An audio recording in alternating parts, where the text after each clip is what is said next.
자, 여러분 이 시간 한번 설교 제목을 같이 한번 읽겠습니다. 시작. 전능자의 그늘 아래 사는 자여. 자, 오늘 시편 우리가 이제 9번째 말씀인데요. 오늘 본문 91편 말씀은 이 배경이요, 이 다윗이 하나님이 금지했던, 하지 말라고 했던 인구조사를 하면서 그로 인해서 그 죄의 결과인 징계로 내린 이 전염병 가운데 쓰여진 시로도 우리가 전해지고요. 또 이제 혹자는 이 91편이 시편의 이제 150편이 5부분으로 나눠져 있잖아요. 그 이제 모세 오경에 해당되는 네 번째 사권이기 때문에 민수기의 저자인 모세가 전쟁과 이 전염병을 경험했을 때 썼던 것으로, 이것이 후세에 내려온 것으로 우리가 얘기되기도 합니다. 저자가 다윗이든 모세이든 이 시는 인생에서 가장 고통스럽고 견디기 힘든 바로 전쟁과 바로 질병이라고 하는 이 두 가지의 문제 속에서 하나님의 자녀에 대한 모습을 우리에게 보여주고 있습니다. 여전히 이 전쟁과 질병 가운데서 보호하시는 하나님의 구원하심을 말씀하고 있죠. 자, 그런데 여러분들이 오늘 이제 읽으시면서 좀 시편을 그동안 읽어보신 분은 이 91편이 뭔가 다르다라는 것을 이런 발견하셨을 거예요. 자, 그 힌트가 1절입니다. 여러분 지금 1절을 다시 한번 봐보세요. 1절을 보시면은 이게 일반 시편의 구조하고는 다름을 알 수 있습니다.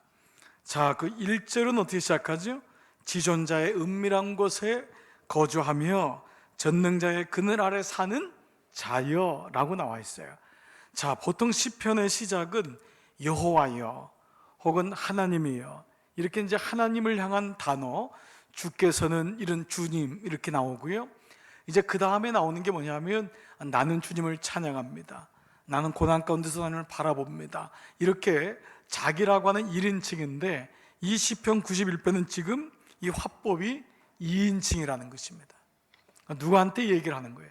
지금 뭐죠? 지존자의 은밀한 곳에 거주하며 전능자의 그늘 아래 사는 사람아, 이 말입니다.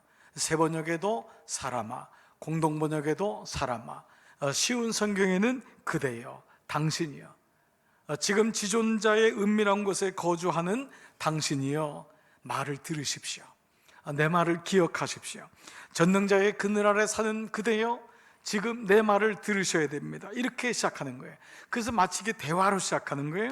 그래서 2절에서는요, 이 사람이 자기가 만난 하나님을 얘기하고 있어요. 자, 2절 다 같이 읽을까요? 시작. 나는 여호와를 향하여 말하기를 그는 나의 피난처요 나의 요새요 내가 의뢰하는 하나님이라 하리니. 자, 보세요. 나는 여호와를 향하여 말하기를, 보세요. 당신이요, 그대여 들어보세요. 나는 여호와를 향하여 말하기를 그는 나의 피난처요 나의 요새요 내가 의뢰하는 하나님이라고 얘기했습니다. 3절 4절도 마찬가지. 그런 구조로 이어지다가 9절에는요 다시 그 사람의 고백을 대신 얘기해 줘요. 자, 9절에 보면은 당신이 말하기를, 내가 말하기를 여호와는 나의 피난처시라 하고 지존자를 너의 거처로 삼았으므로. 자, 여러분 이것이 계속해서 반복되는 것이 13절까지 이런 말씀의 이 패턴이 이루어지고 있는 거예요. 자, 여러분 이게 뭘 의미할까요? 우리가 그동안 눈여겨보지 못했다가 이렇게 말씀을 보면은 기도가 이럴 수 있겠구나, 기도도 이런 형태가 될 수 있겠구나, 시편의 구조가 이러한 구조로도 이루어질 수 있겠구나. 꼭 하나님을 향해서 많이 쓰는 것이 시편이 아니고 꼭 자기의 고백만을 위해 쓰는 것이 아니라 그 사람을 향한 염원, 그 사람을 향한 기도, 그 사람을 향한 격려, 이것도 아주 중요한 시편이라는 것을 말씀하고 있다는 거예요. 자, 이것이 또 한 번의 이제 발견이고요. 또 하나는 하나님이 당신을 보여주기 전에, 그리고 당신을 보여준 후에도 어김없이 우리에게 하시는 게 뭐냐? 바로 당신의 사람들을 통해서 말씀하신다는 거예요. 간혹 이런 질문을 할 때가 있어요. 목사님, 하나님의 음성이 제게는 안 들려요. 때로는 하나님의 음성을 여러분 못 들으셨을지 모르지만 이미 여러분 주변에 있는 사람을 통해서 하나님의 음성을 전달됐음에도 불구하고 내가 그것을 깨닫지 못할 때가 많이 있다는 거예요. 그러니까 실제로요, 이 시는 지금 전쟁과 전염병으로 죽어가는 것을 목도하면서 쓴 내용이에요. 그러니까 얼마나 힘들겠어요. 내 가족이 지금 전염병에 걸리고 전쟁으로 쓰러지고 죽어가고 있으면서 얼마나 마음이 힘들겠어요. 도대체 하나님이 계시는 건지, 하나님이 정말 왜 이렇게 하셔야 되는 건지 의심이 되고 낙심이 되고 의기소침이 되는 거예요. 그런데 그런 상황에서 한 사람이 이런 나에게 지금 얘기하고 있는 거예요. 뭐죠? 내가 만난 하나님은 나의 피난처요, 나의 요새시요, 내가 의지할 뿐이에요. 지금 이 얘기를 하고 있는 거예요. 그리고 그 사람이 다시 거기에 대해서 반응하고 있는 거예요. 여러분, 이런 의미에서 보면은 믿음이란 뭘까요? 믿음이란 혼자의 독백이 아니에요. 믿음이란 혼자 예수 믿고 혼자 그냥 성령 충만한 것이 아니라 우리 모든 사람은 서로 영향을 주고받는 거예요. 이것이 삶의 모습인 거예요. 여러분이 지금 성전에 앉아 계시지만 여러분의 숨결이, 여러분의 영적 떨림이, 움직임이 다 전파되는 거예요. 우리가 그냥 앉아 있는 게 아니에요. 그래서 여러분 참 재미있는 게요, 이 조시는 분을 보면은 그 옆에 분이 꼭 졸아요. 같이 졸아요. 그 말씀을 열심히 적는 분이 있으면 꼭 옆에 사람도 같이 적어요. 이상하죠? 그 여러분 조는 건 여러분 때문이 아니니까 걱정하지 마세요. 여러분 옆에 사람이 졸아서 그래. 옆에 사람이 지금 딴 데 정신 팔려 있어서 여러분도 그 영적인 영향을 지금 받고 있는 거예요. 설교도 마찬가지더라고요. 제가 1부, 2부, 3부를 들으면서 꼭 그때마다 달라요. 이상하죠? 그 어느 예배가 은혜스럽다, 모든 예배는 하나님이 받으시지만 이상하게 예배 때마다 또 그때마다 은혜가 될 때가 있어요. 꼭 조시는 분이 눈에 뜰 때는 이게 안 돼요. 그런데 그 말씀을 사모하는 분이 제 눈에 뜨기 시작하면 그 한 분이 저에게 와요. 조시는 분이 많을 때는 아예 안 쳐다보고 TV만 쳐다보고 제가 설교를 비디오만 보리라, 절대 요동하지 않으리라. 그래서 오늘도 여러분 저 비디오를 향해서 제가 지금 하고 있는 것입니다. 믿음이란 상호작용이에요. 혼자 독불장군이 절대 아니에요. 믿음은 영향을 주고 영향을 받아요. 두 사람이 길을 가도 한 사람이 스승이라고 했어요. 이렇듯이 믿음이란 서로 영적으로 소통하는 거예요. 얘기를 한다고 해서 되는 것도 아니에요. 안 해도 소통하는 거예요. 계속 무언가를 서로 주고받는 거예요. 지난 주일날 당회가 있었잖아요. 끝나고 집에 이제 마무리 우리 시무장로님들이랑 다 하고 좀 마지막 일 보고 집에 들어갔더니 저녁 6시더라고요. 그러니까 아침 7시에 나왔는데 그 11시간이 교회에서 있었던 거예요. 근데 그 사이의 시간이 그 5분도 쉴 시간이 없었어요. 그 11시간을 그러고 집에 돌아가니까 진짜 녹초가 되더라고요. 그냥 어떻게 서 있는지도 제가 그 신기할 정도로 그 일정을 마치고 돌아갔어요. 돌아가서 이제 어제 그 지난주에 핸드폰도 안 가져왔었던 것 같아요. 핸드폰을 이제 봤는데 거기 문자 하나가 와 있는 거예요. 근데 누군지 모르는 익명으로 와 있었는데 제가 그 핸드폰 하나의 반응 때문에 그 지난 주일날 11시간 동안에 모든 그 지난 시간 동안에 어려움과 마음의 기도들이 다 물 먹듯이 사라졌어요. 제가 이번이 익명이기도 해서 너무 감사해서 한번 그대로 옮겨볼게요. 목사님 오늘 수고 많으셨습니다. 이렇게 은혜롭게 당회를 할 수 있었는데 지난 시간이 많이 부끄러웠습니다. 많이 돌아보는 시간이 되었습니다. 지난 몇 개월 동안 노심초사하고 기도하며 달려오신 마음이 주님으로부터 위로를 받으셨으면 합니다. 주님께서 분명 우리 교회와 우리 성도님들 그리고 목사님을 사랑하고 계심입니다. 힘내십시오. 교회와 목사님을 위해서 계속 기도하겠습니다. 기도하겠습니다. 여러분 저는 이분이 누군지, 집사님인지 권사님인지 장로님인지 교회에 오래 다니셨는지 아닌지 몰라요. 그런데 제가 이 분의 메시지를 받으면서 왜 이렇게 감사하죠? 이 반응이기 때문에, 소통하기 때문에 위로가 되는 거예요. 이게 이렇게 힘이 되더라고요. 그래서 하나님께 감사했어요. 하나님께 감사하는 마음을 갖게 되었어요. 오늘 시편의 이런 모습, 오늘 이 서로 주고받는 이 시편 91편의 모습을 가르쳐서 뭐라고 하냐? 성도의 교제라고 해요. 이게 성도의 교제인 거예요. 성도의 교제는 내가 아는 사람끼리, 나하고 좋은 사람끼리, 내 속회원끼리만, 내 성교회끼리만, 내 같은 고향끼리만 모여서 아는 사람끼리 서로 좋다고 하는 게 성도의 교제가 아니에요. 이건 굉장히 영적이고 굉장히 깊고 광범위한 거예요. 하나님은 우리를 성도라고 부르셨어요. 여러분이 교회 안에 들어오는 순간, 바깥에서는 아무리 여러분들이 유명한 분이요, 회장이요, 사장이요, 잘 나가는 분이요, 국회의원이 아니요, 대통령이랄지라도 교회에 들어오는 이상은 그 호칭은 아무 의미가 없어요. 다 성도인 거예요. 다 교회인 거예요. 그건 그 사람이 거룩해서가 아니라 하나님의 거룩한 그늘 날개 아래로 들어왔기 때문에, 주님의 성전 안에 들어왔기 때문에 세상의 호칭을 쓰지 않는 것입니다. 그래서 교우님, 성도님, 그리고는 직분을 따라서 그 책임과 헌신을 따라 집사님, 권사님, 장로님, 전사님, 목사님이라고 부르는 이유가 여기 있어요. 이건 서열의 순서가 아니에요. 서로 드리라는 거예요. 그리고 그렇게 불러주는 거예요. 당신은 누구냐? 구별된 자다. 당신은 성도다. 당신은 거룩한 사람이다.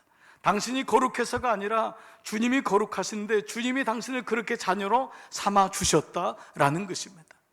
오늘 그러므로 오늘 이 땅의 모든 성도들은 이 땅에서 당하는 여러 가지 삶의 공고함이 있을지라도 서로에게 의지하고 서로를 격려하고 서로를 세워주는 성도의 교제가 오늘 이 시편 91편에 전염병으로 자기 자식이 죽어가고 사랑하는 가족이 죽어가는 그때에 너는 어디 있느냐? 당신은 지존자의 그늘 아래 있는 자가 아니냐? 당신은 하나님의 그늘 아래 있는 자가 아니냐? 힘을 내야 돼, 일어서야 돼 라고 하는 메시지를 보내고 있는 것입니다. 여러분에게 이 은혜가 있기를 축복합니다. 이 땅의 삶에는 전쟁과 질병을 피해갈 수 있는 사람은 아무도 없어요. 지금 나에게 없을 뿐이지 내일 왔고 어저께 우리는 것을 경험했던 분들이 있는 거예요. 전쟁과 질병은 우리를 낙심하게 만들죠. 사랑하는 것들을 빼앗아 가기도 하고 삶의 근거를 잃어버리기도 하고 또 더 살아야 되나 여러 생각들이 들게 합니다.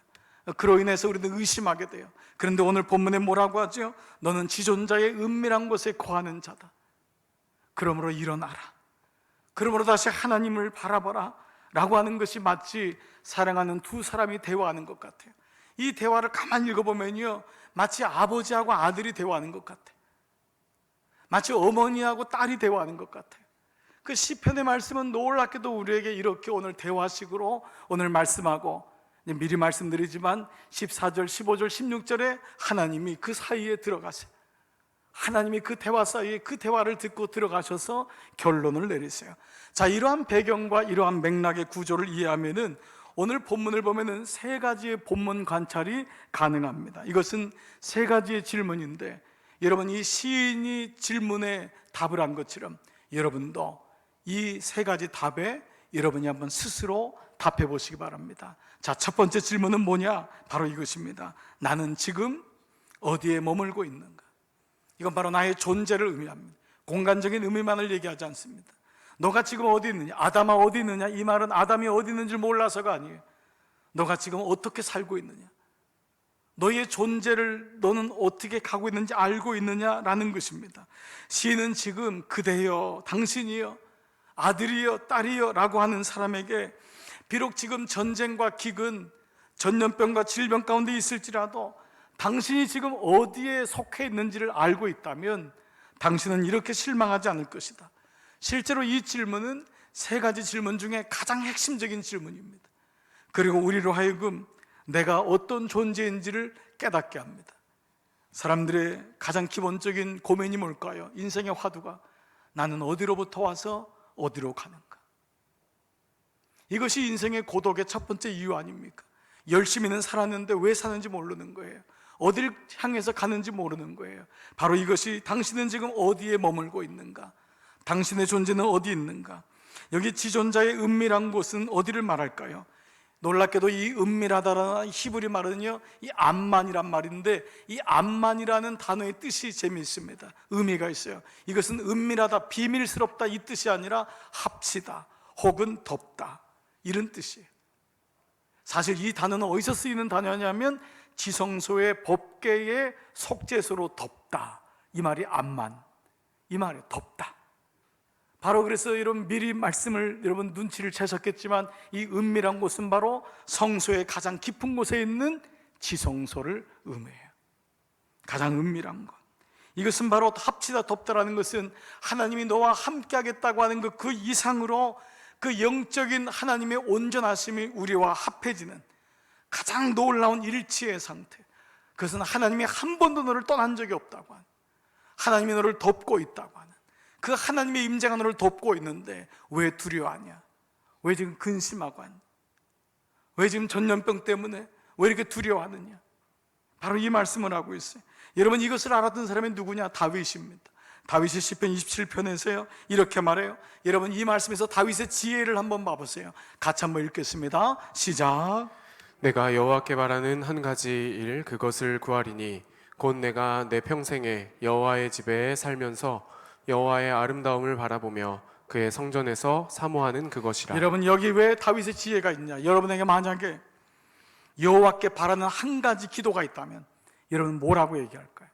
갑작스럽게 묻는다면 아마 여러분은 자녀 얘기를 할 수도 있고 건강의 얘기를 할 수도 있고 기업의 문제를 얘기할 수 있을 거예요. 근데 다윗은 뭐라고 했냐? 내가 한 가지 구하는 게 있는데 오직 한 가지, 그것이 아름다운 하나님의 성전에서 하나님을 바라보는 그것이라.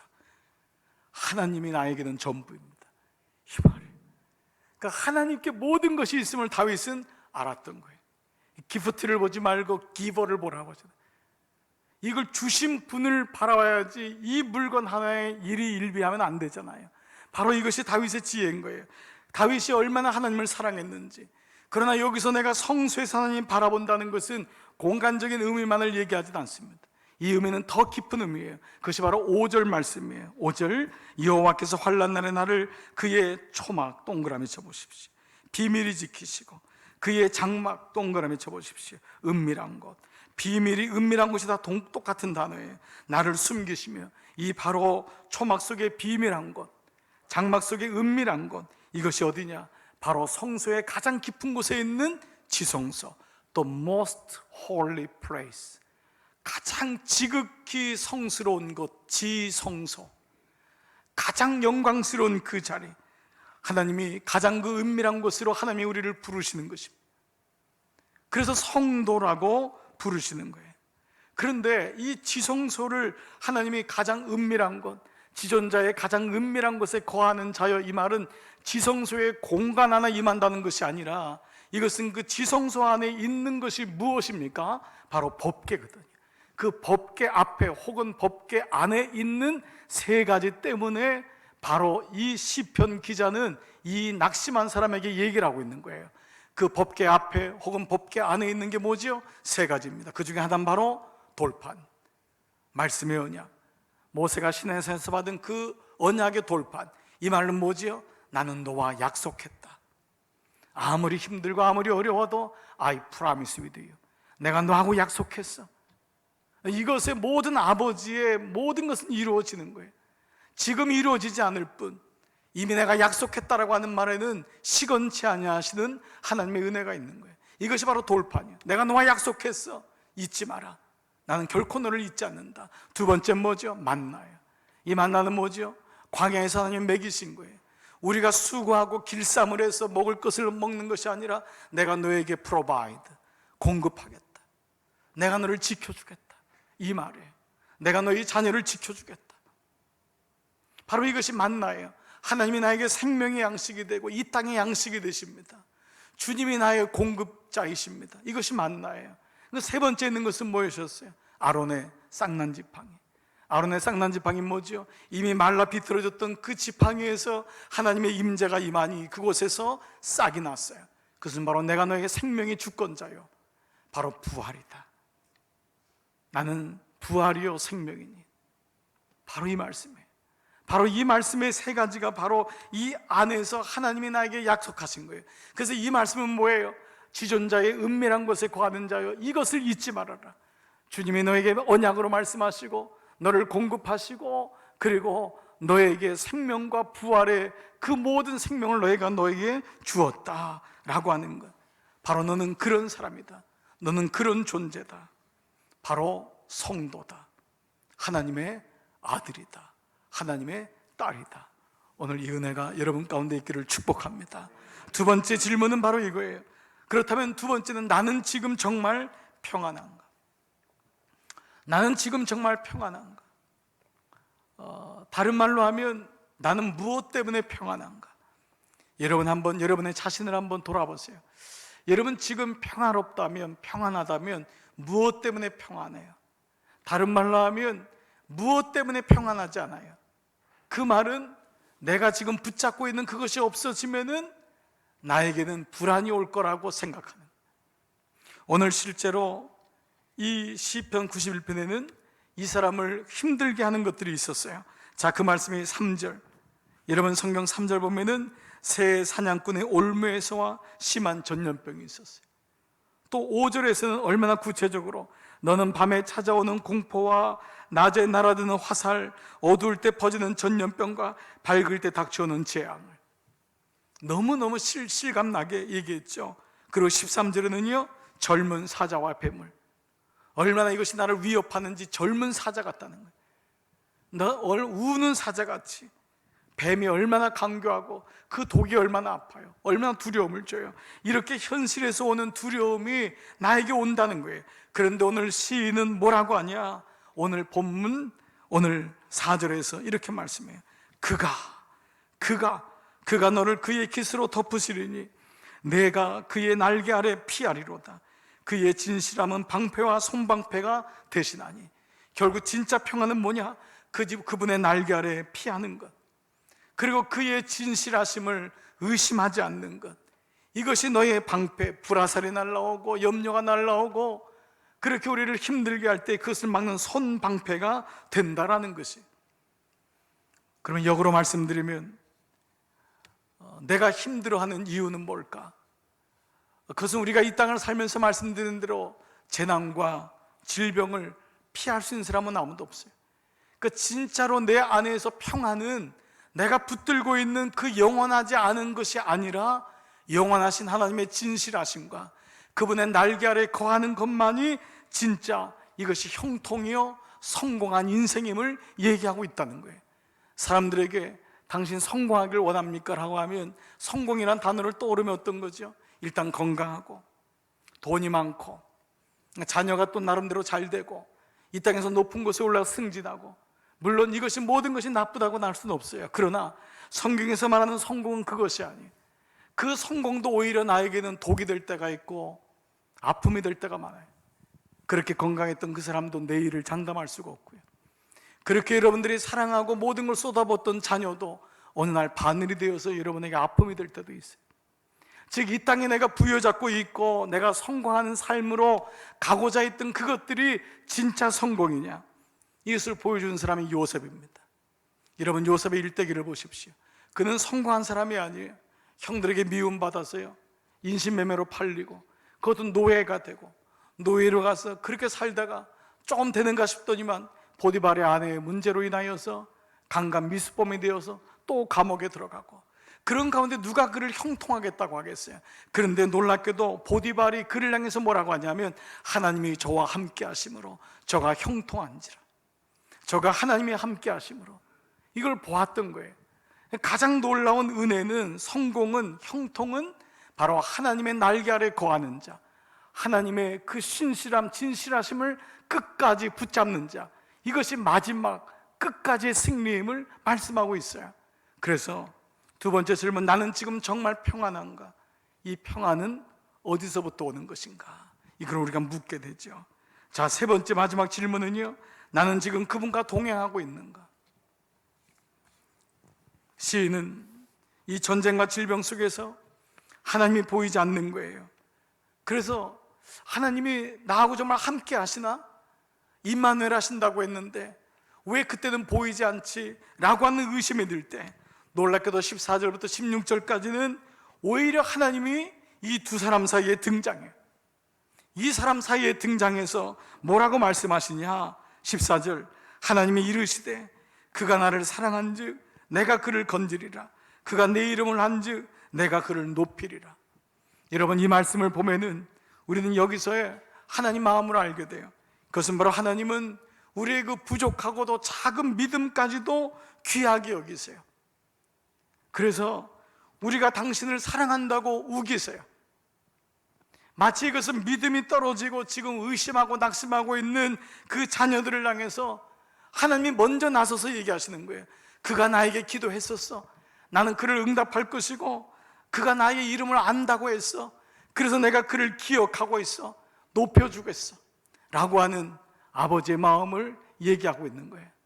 마치 부모가, 자녀는 부모를 생각하지도 않는데 그 부모가 늘 자녀를 생각하면서 내가 그 아이를 알고 있고 그 아이는 내 아들이고 내 딸이고 라고 하는 이 장면과도 마찬가지인 거예요.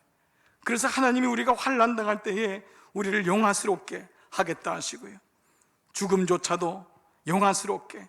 그리고 그래서 오늘 15절에서 이렇게 말씀하고 있어요. 자, 15절 말씀 한번 읽을게요. 시작.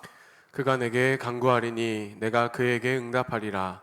그들이 환난 당할 때에 내가 그와 함께하여 그를 건지고 영화롭게 하리라. 자, 이것이 15절, 14절부터 나오는 하나님의 간섭하심이에요. 하나님이 등장하는 거예요. 뭐라고 해요? 그가 내게 간구하리니 내가 그에게 응답하리라. 그러나 시인에 있는 사람은 믿음이 그렇게 좋은 사람이 아니에요. 근데 이 말씀은 뭐지요? 하나님이 그냥 응답해 주시겠다는 거예요. 이 아이를 뺏기고 싶지 않다는 거예요. 이 아이가 나를 찾기만 하면 내가 그에게 가겠고, 그렇게 이 아이가 나를 사랑한다고 우기시는 그 하나님의 은혜가 훨씬 큼을 말씀하고 있어요. 이것이 역설적인 거예요. 자, 여러분, 이런 세 가지의 질문. 첫 번째, 나는 지금 내가 어디에 거하고 있는가? 나는 지금 정말 평안한가? 나는 지금 그분과 동행하고 있는가? 라고 하는 이 질문이 있지만, 여러분, 사실 이 말씀보다 이제 더 중요한 것은 사실은 우리의 눈에 보이는 현실은 생각보다 다르다는 것입니다. 믿음의 사람도 이 고백이 무색할 정도로 이 땅에서는 하나님의 사람도 전쟁에서 쓰러지고 때로는 질병으로 고난을 겪게 되고 생명까지도 잃게 되는 것을 보기 때문이에요.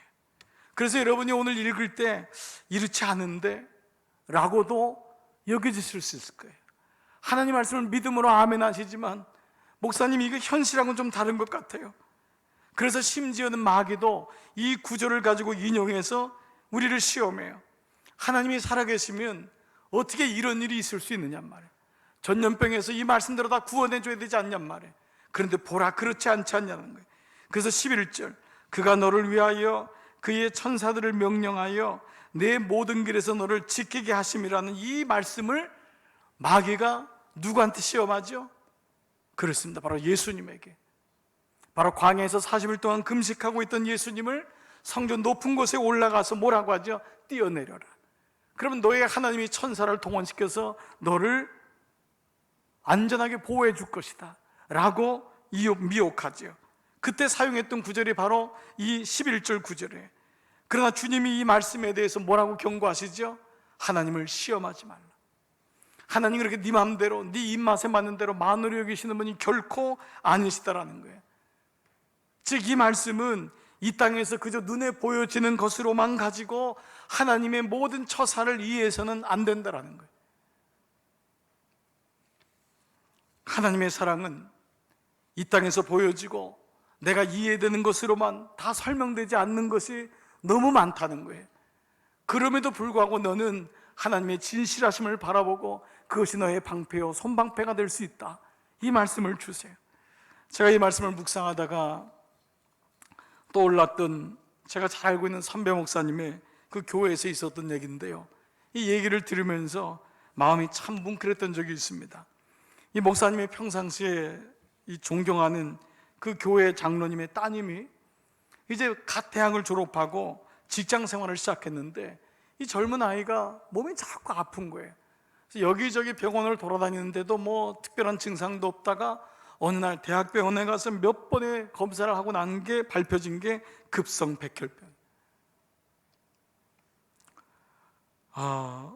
너무 갑작스러운 일이어서 뭐 온 가족이 울면서 하나님 앞에 기도할 수밖에 없었고 너무 큰 충격이었죠.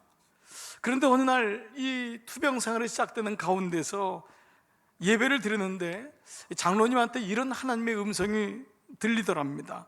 그게 뭐냐? 너는 이런 가운데서도 나를 신뢰할 수 있냐? 너는 지금 네 딸이 급성 백혈병에 걸려서 사경을 헤매는데도 나를 신뢰할 수 있냐? 그 질문이 너무 싫더래. 모른 체 하고 싶더래. 주님, 그냥 고쳐만 주세요. 고쳐만 주세요. 그래서 그 마음을 목사님과 나누면서 힘을 얻어서 이제 다시 마음을 추스리고 교회 중보기도를 부탁하고 딸을 위해서 온 교회가 기도하기 시작했어요. 그러나 그렇게 기도했음에도 1년의 투병생활 후에 안타깝게도 장로님의 따님은 주님의 부르심을 받으셨어요.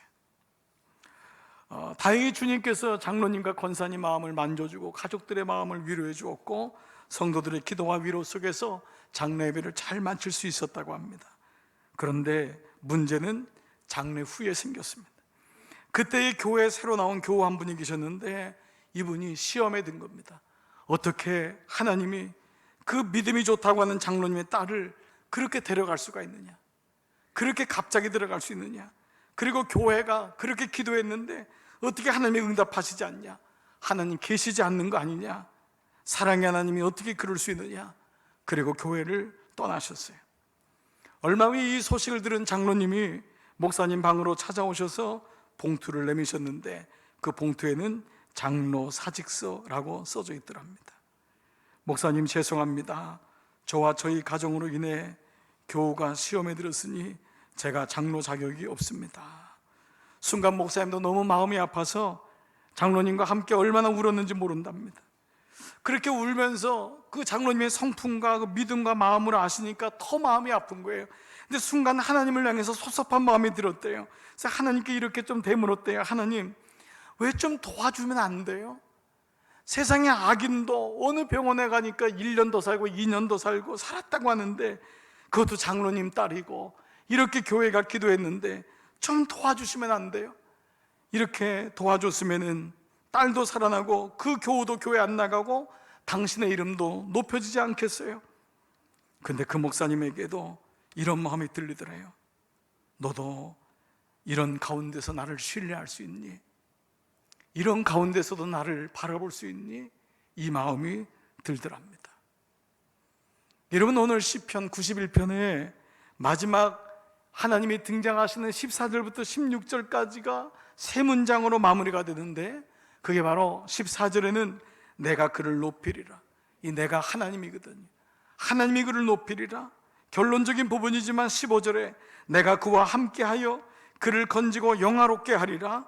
그리고 16절에 나의 구원을 그에게 보이리라. 그런데 이 세 말씀 앞에 감추어져 있는 단어가 있더라고요. 그건 뭐냐? 그럼에도 불구하고. 설령 내가 질병과 전쟁으로 넘어졌다 하더라도, 이 땅에서 생명이 끊어졌다 하더라도 라고, 그래도 나는 내가 그를 높일 것이며 내가 그와 함께하며 그를 건지고 영화롭게 하며 나의 구원을 그에게 보일 것이다. 이 말씀이 밑에 깔려 있다는 거예요.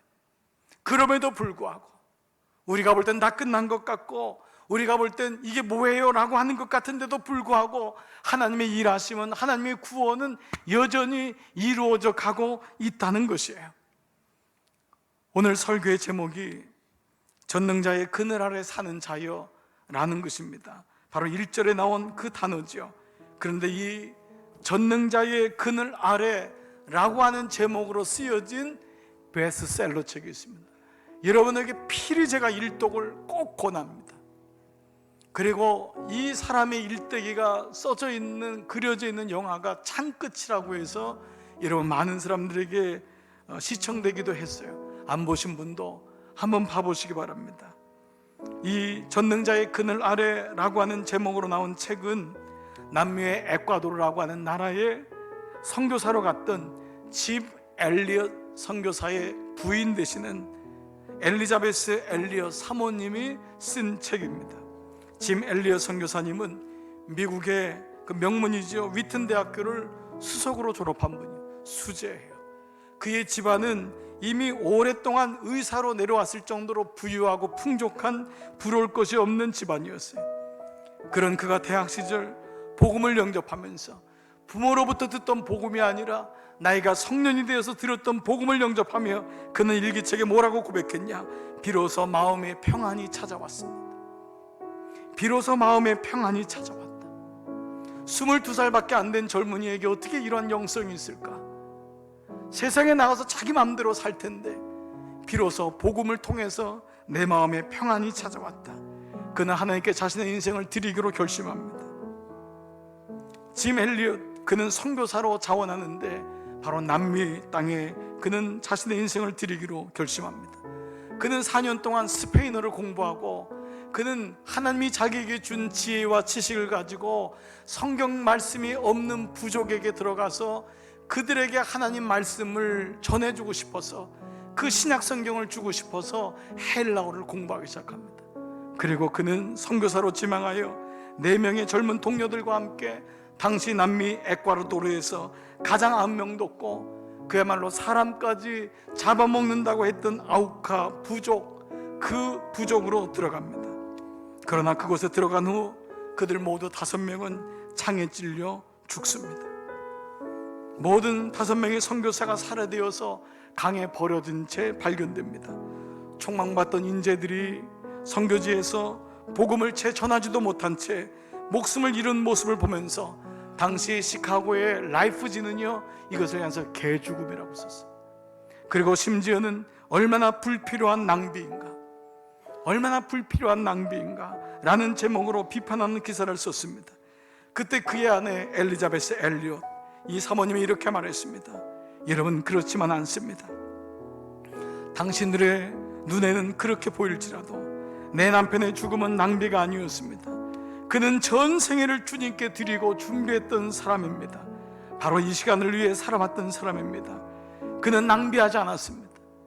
그는 하나님께서 주신 자신의 책임을 수행하고자 생애 온 목표를 달성하고 죽었던 가장 행복한 사람이었습니다. 1년 후 엘리자베스 사모님은 간호사로 취득을 하고 그는 이 다른 선교사님, 죽었던 순교했던 다른 선교사님들의 몇 아내들과 함께 다시 아우카족, 그 부족을 찾아갑니다. 아무 말 없이 5년 동안을 정글에서 나오지 않고 그 사람들과 살면서 그 사람들의 전염병을 고쳐주고 그 사람들의 아픈 데를 만져주고 위로해주고 함께합니다. 5년이 지난 후에 사람들이 너무 궁금해서 도대체 당신이 누구십니까? 라고 물었을 때 엘리자벳 엘리엇 사모님은 5년 전 당신들이 죽였던 5명의 백인들 중 1명이 제 남편입니다. 그리고 여기 있는 이 여자분들이 그들의 또 아내들입니다. 아무리 원주민이고 무지한다 할지라도 양심이 있는 바, 이 사람들은 너무 큰 충격을 받았습니다. 그리고 이미 그들이 알고 있었던 것은 그 5명의 백인들이 자기들이 창을 겨누르고 그를 죽이려고 할 때도 총을 겨누지 않고 총을 꺼내지도 않았다는 것을 그들은 알고 있었던 거예요. 이상하다 생각했었어요. 그리고 그들의 마음이 움직여져서 그들은 복음을 받아들이게 됐고, 정확히 36년 후 1990년 그 마을에 역사적인 예배가 드려졌는데 바로 아우카족 속의 언어로 만들어진 신약 성경이 봉헌되는 일이 일어났습니다. 그리고 바로 그 최초의 교회의 담임 목사가 바로 그 짐 엘리엇 목사님을 죽인 3명 중에 1명이었습니다. 나머지 2명은 그 교회 장로가 되고 1명은 성경 교사가 되었던 것입니다. 하나님의 일은, 하나님의 구원하심은 우리가 볼 땐 거기서 끝난 것 같고 어떻게 하나님이 이룰 수 있는가 싶지만은 하나님의 구원은 이루어지고 하나님의 일은 이렇게 우리에게 오늘도 전해 내려지고 있는 것입니다. 엘리엇의 기도 가운데 이런 고백이 있습니다. 영원한 것을 얻기 위해 영원하지 않은 것을 버리는 자는 결코 어리석은 자가 아닙니다. 영원한 것을 얻기 위해 영원하지 않은 것을 버리는 자는 결코 어리석은 자가 아닙니다. 어느 우리가 얼마나 어리석습니까? 영원하지 않은 것을 가지고 이것이 영원한 줄 믿고 붙들고 있는 것입니다. 그래서 우리는 두려워하고 근심하고 염려하고 거기 매달려 있을 때 젊은 20대의 한 선교사가 영원한 것을 얻기 위해 영원하지 않은 것을 버리는 자는 결코 어리석지 않다. 그의 죽음은 헛된 낭비가 아니었던 것입니다. 하나님 앞에 인생을 살면서 전쟁과 질병을 피할 수 있는 사람은 아무도 없어요. 그 가운데서 내가 어디에 속해 있는지, 나의 참 평안은 어디로부터 오는지, 그리고 나는 지금 하나님과 동행하고 있는지, 그분이 얼마나 나를 놓치고 싶지 않아서 그가 나의 이름을 부르기 때문에 내가 그를 기억하고 있다고 하고, 내가 그에게 간구하지 않았음에도 불구하고 내가 너에게 응답하겠다고 말씀하시고, 이것이 하나님의 질투이신 거예요. 하나님의 열심이신 거예요. 여러분이 하나님을 찾는 것보다 하나님이 여러분을 더 붙잡고 있음을 오늘 이 아침도 기억하셔야 됩니다. 이것이 하나님의 구원하심이요 하나님의 열심입니다. 어려운 때와 공고한 때를 계속 지나고 있습니다. 이렇게 어려운 때에 우리는 예배드리면 마음이 무거워지고 힘들어져요. 그러나 그때마다 우리는 시편 91편 말씀을 통해서 누군가가 어렵고 힘들어하고 낙심된다면 그 사람이 여러분의 배우자요, 여러분의 자녀요, 믿음의 식구라면 그 사람에게 찾아가서 지존자의 그늘 아래 거하는 자요, 전능자의 그늘 아래 거하는 자요, 지존자의 그 비밀한 곳에 거하는 것을 잊지 말라. 당신은 하나님의 거룩한 성도요, 하나님의 딸이요, 하나님의 아들이요. 눈에 보이는 것으로 하나님을 규정하지 말고 그것으로 하나님 앞에 더 가까이 나갈 수 있는 그 믿음을 가져보라고. 오늘 이 믿음이 여러분의 믿음이 되기를 축복합니다. 그리고 이번 한 주간도 그 믿음 가지고 말씀으로 승리하는 여러분 다 되시기를 주의 이름으로 축복합니다. 여러분 이 시간 한번 자리에서 같이 일어나 보겠습니다. 오늘 우리가 일전에 불렀던 찬양인데요, 그 선하님이 우리를 감싸시니 믿음으로 일어날 일을 내가 기대합니다. 우리 찬양 같이 한번 고백하며 나가겠습니다. 그 선하님의 고요히 감사하여 그 놀라운 평화를 누리며 나 그대들과 함께 걸어가네. 나 그대들과 한 해를 여네. 지나간 허물 어둠의 날들이 무겁게 내 영혼을 누른다 하여도 영혼 짓눌러도 오 주여 우리를 외면치 마시오. 오 주여 우리를 외면치 마시고 약속의 구원을 이루소서. 이루소서. 그 선하심이 우리를 감싸시니 믿음으로 일어나길 기대하네. 주 언제나 우리와 함께 계셔. 하루 또 하루가 늘 새로워. 주께서 밝히신 작은 촛불이 어둠을 헤치고 타오르네. 그 빛에 우리 모두 하나 되어 온누리에 비추게 하소서. 그 선하님이 우리를 감싸시니 믿음으로 일어나길 기대하네. 주 언제나 우리와 함께 계셔. 하루 또 하루가 늘 새로워. 이 고요함이 깊이 번져갈 때 저 가슴 벅찬 노래 들리네. 다시 하나가 되게 이끄소서. 당신의 빛이 빛나는 우리 한번 겸손히 두 손 들고 고백합니다.